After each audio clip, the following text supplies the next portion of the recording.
when I see tweets like this last one, and I won't burden you with many more, but the last one is, highly respected Ken Starr, Pennsylvania's 3-day extension of the mail-in ballot deadline is a constitutional travesty. Legal scholars agree.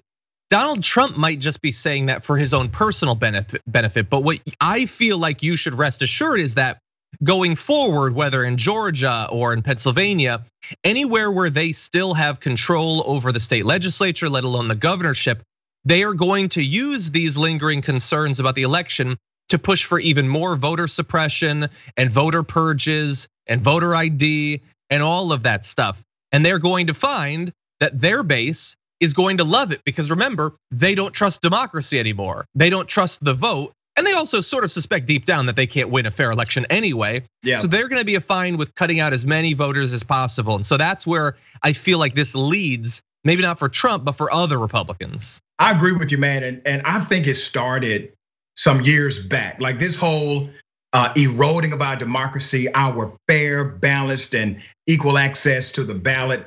Those things started to be chipped away at when we mandated voters to present an ID to vote, okay? Yeah. Remember 15, 20 years ago, virtually no one in the United States had to present an ID to vote. And the reason is because voting is a right.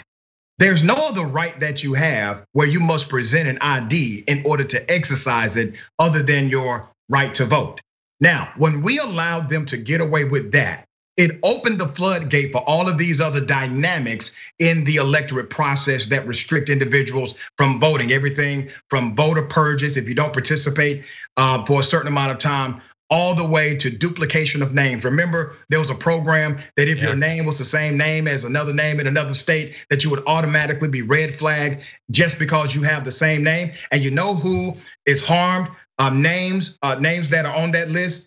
Black folks, Hispanic folks that have these traditional names, okay? So the floodgate opened because of that ID element that we accepted.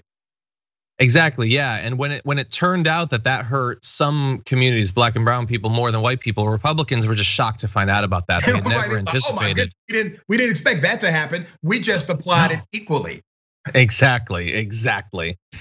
So look forward to a lot more of that, which is why, like, there are a million things that Biden and Kamala Harris need to do over the next 4 years. Yes. And Dems in the Senate, which apparently are still gonna be led by Chuck Schumer, are gonna have to do. But I have an idea for one of them.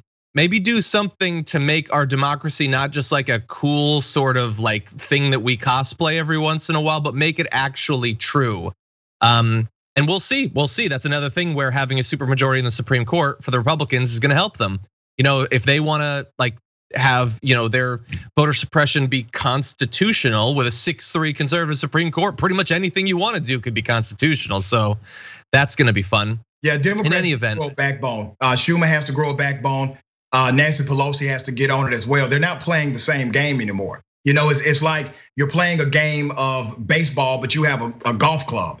All right, you have to play at the speed of the game. I interviewed Cory Booker on election day. I actually had him with me on my radio show, co-hosting for a bit. And I said, listen, man, if you guys actually get the Senate, which is still possible, the presidency, if you have the House, you got to go in and change laws immediately, and you have to go ahead and enhance the US Supreme Court. You can't function with that 6-3 majority conservative court. You need to go ahead and add justices to that bench as the law allows, and do it now. Do it quickly as soon as you have the power to do so.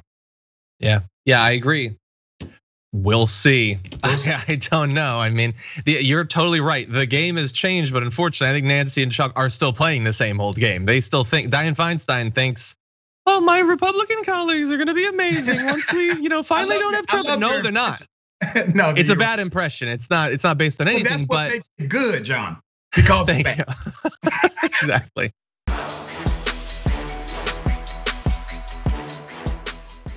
Check out the Damage Report podcast each day, wherever you get your podcasts, whether Pocket Casts or Stitcher or iTunes. You can join me as I give you the news and stories you want, with a range of co-hosts and interview guests jumping in on the fun each day. Again, that's the Damage Report, wherever you get your podcasts. And if you get them at iTunes, don't forget to rate and review. Sometimes I'll read them live on the show.